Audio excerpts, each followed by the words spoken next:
Welcome to EPG Pathshala. This is a paper in English Literature and Language. I am Debashree Dattare, Assistant Professor in Comparative Literature at Jadavpur University, Kolkata. We will be dealing with the paper Canadian, Australian and South Pacific Literature. The specific module that I shall be discussing is Canadian prose, Indigenous novel. Certain key words that we should discuss are Canadian literature, the Indigenous novel, First Nations, Indigenity, and multiculturalism.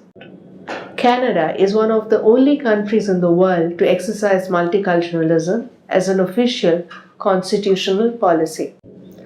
Multiculturalism tends to overlook the presence of Indigenous nations, which long before the advent of Europeans had lived for millions of years in what eventually we constituted as Canada. Canada's Indigenous people are divided linguistically by over 50 mutually unintelligible languages belonging to 12 linguistic stocks. Therefore, Canada is not a new country. It is a country which has a heritage of Indigenous communities, Indigenous people, and Indigenous tradition. How do we understand indigeneity? Indigeneity itself is defined as the quality of being born in a region, which is considered as otherness, based on preconceived notions of native cultures and people as static in mystifications of land-based ideology. A description of location is certainly not always self-explanatory and perhaps may actually be relegated to the utopian sense of homogeneous time frame. This is precisely what Canadian Aboriginal scholars critique in literatures on, about, and of Indigenous people, whereby notions of savage, wise old Indian, squaw, Indian princess have been perpetuated through fiction, media, and common folklore. One of the first writers that we will deal with is Maria Campbell. Maria Campbell belongs to the Métis community. She lived a hard life of being forsaken by her husband, having a troubled childhood, but she learned to reiterate her sense of identity through one of the most phenomenal books that we have come across in Indigenous literatures. It is called Half-Breed, which was published in 1973, and it recounts the first-hand experiences of her life, the first 33 years of her life, in fact. And it deals with the situation where she speaks about the gentle liberalism of Canada, which is actually what she says is a kind of racism. She has been seen by many authors as the mother of us all, as someone who is a figure who showed the way on how to express yourself on paper, the very paper that had alienated so many Indigenous communities for centuries together. The next author that we speak about is Janet Armstrong. Janet Armstrong was born in the Penticton Indian Reserve in British Columbia. She is someone who is fortunate to have received a traditional learning from her community and also the so-called Western forms of education. She holds a diploma in fine arts from the Okanagan College and a Bachelor of Fine Arts from the University of Victoria. And she is a very well-known visual artist, activist, and author. She received the Buffet Award of Indigenous Leadership in 2003 and has an honorary doctorate from St. Thomas University. Armstrong has expressed her views on the coherence and collective processes inherent in Okanagan community in her novel Slash and Whispering in the Shadows. She is also the founder and director of the Enoquin School of Learning at Penticton, which promotes Indigenous creativity in all forms. It is one of the most phenomenal expressions of Indigenous identity. The next author that we speak about is one of the most prolific writers from the region. Her name is Lee Maracle, who is born of Salish Cree heritage. She is one of the most important writers that we talk about today. From a poor working class neighborhood, she speaks about her mother going to work in the day and earning her education as well. Much of her childhood was spent in the company of her grandparents, one of whom was actor and poet Chief Dan George. Among the most prolific Aboriginal writers in Canada today, Maracle has published more than 10 works including fiction, poetry, theory, and other texts. In 2000, she received the J.T. Stewart Voices of Change Award. The next author that we speak about is Beatrice Marciano. Beatrice Marciano is a Métis writer. She is known for some of her books which have made history in the world of Canadian writing. One of her first books is In Search of April Raintree, which speaks about two foster children and foster sisters actually, April and Cheryl, and their life as Métis children, a life of discrimination, a life of identity, a life of solidarity. It speaks of a tradition which goes on from that period to the present. Her next book, which came out after that, was In the Shadow of Evil, which speaks again about foster children. Marciano is someone who is also an author of children's book and has been known for her active understanding of Indigenous aesthetics, particularly Métis aesthetics.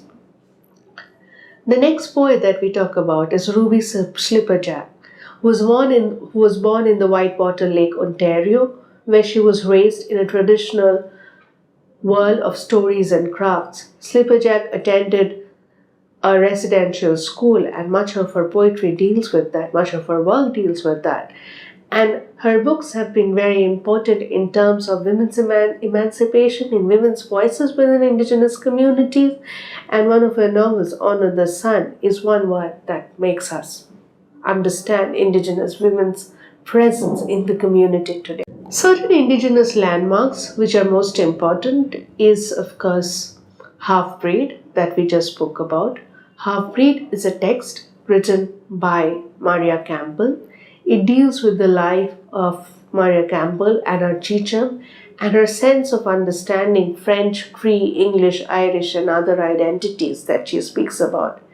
She tells us in the text, so now all of you want you to know that what it is to be a half-breed in this country. Please note that she uses the word half-breed as a moment of protest, of subversion, of understanding what it actually means to be half-breed within the Canadian context. The next text is a narrative by Janet Armstrong. It is called Slash. It's a novel published in 1984. It's a narrative which goes through the character of the protagonist of the text and the name of the novel, Slash. Slash is a man. When Janet Armstrong wrote this text, it was assumed that this would be a feminist text. So she was criticized into why she wrote a text about a man when she was dealing with feminism. Janet Armstrong's understanding was it is important and imperative for the men in the community to understand the contribution of women and to understand their presence within the community, their role in the community, in order to attain Native solidarity. And which is why this becomes such an important text. It tells us, Slash tells us about the history of the American Indian movement. It tells us about the processes of assimilation, the processes of identity formation.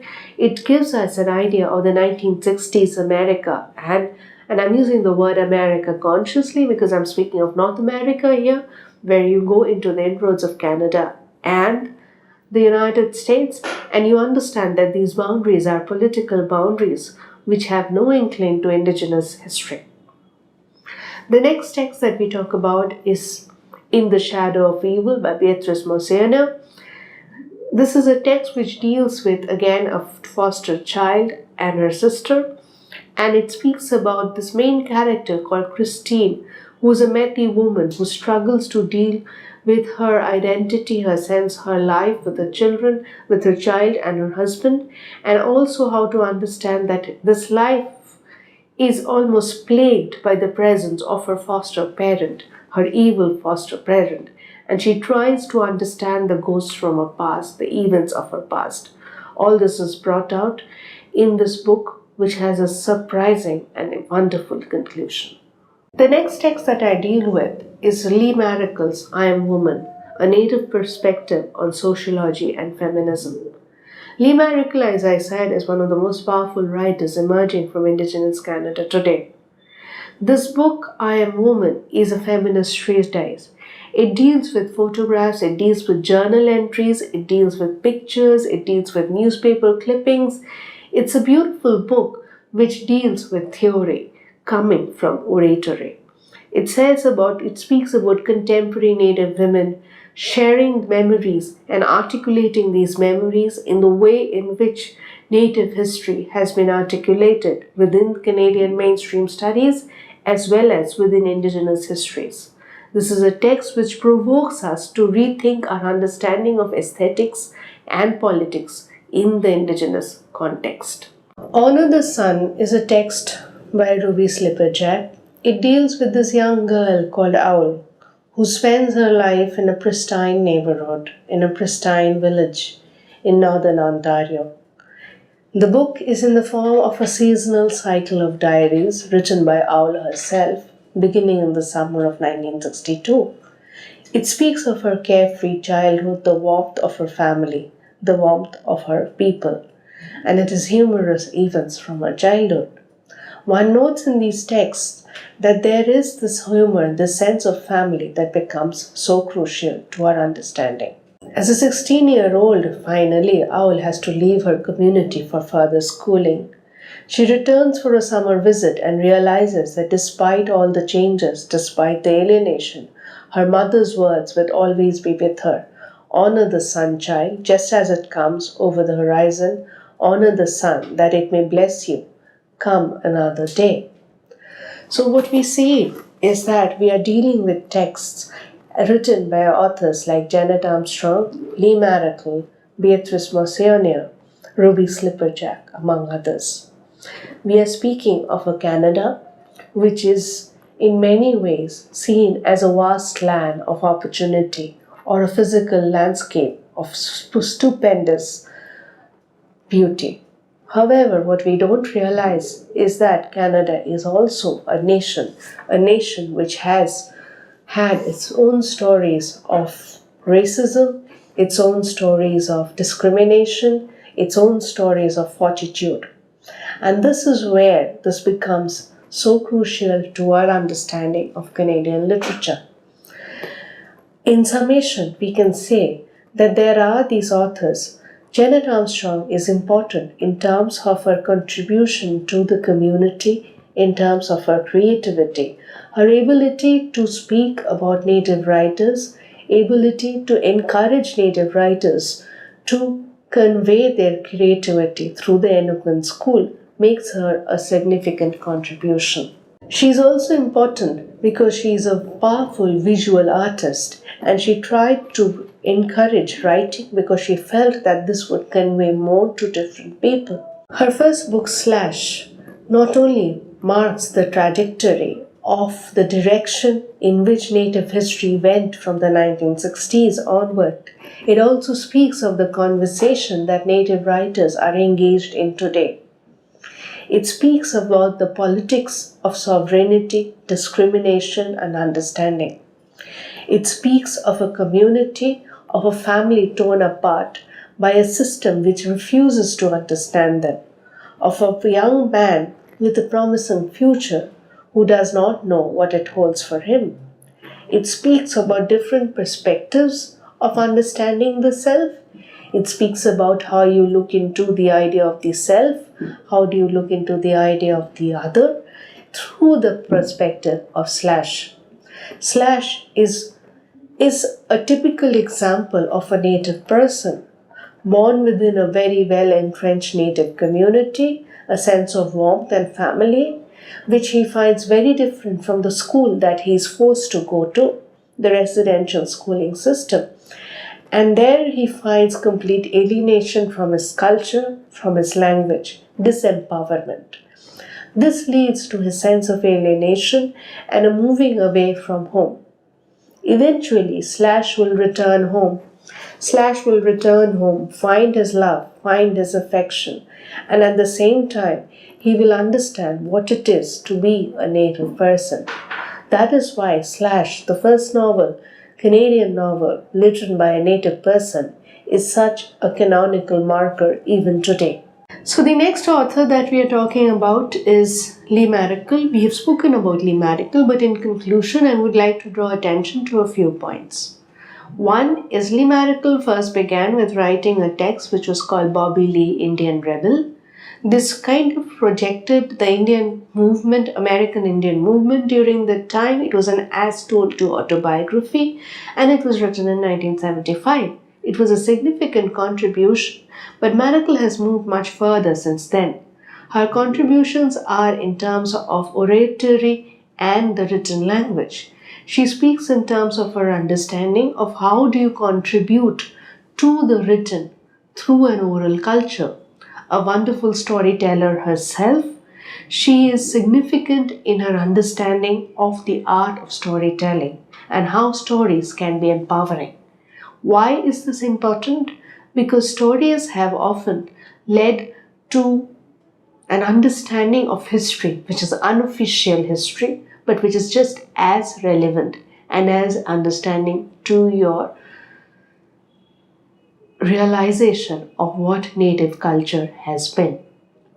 Therefore, Maracle's contribution is in terms of her understanding of creating a different sense of aesthetics, which deals with understanding native literature and native people from their own perspective.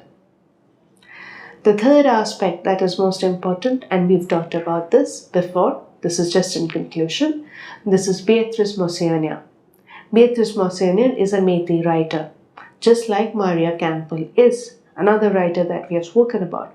Both these Métis writers, Métis as means part European, part Native Canadian.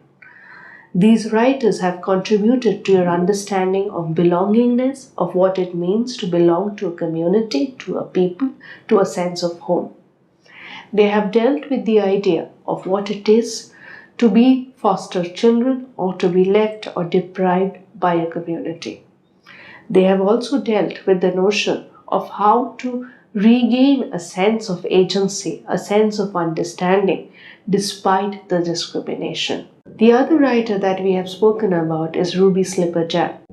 Ruby Slipper-Jack is one of the most profound writers that we talk about, who speaks and breathes in the notion of the Canadian landscape within our midst. She's important because she speaks about the connection with nature, with your understanding of nature and of the Canadian landscape. Therefore, why are these Indigenous writers important? What is it that is important for us today to know about them? One understands of Canada as a white nation. One understands of Canada as a nation without a sense of history, without a sense of it's a nation that is new.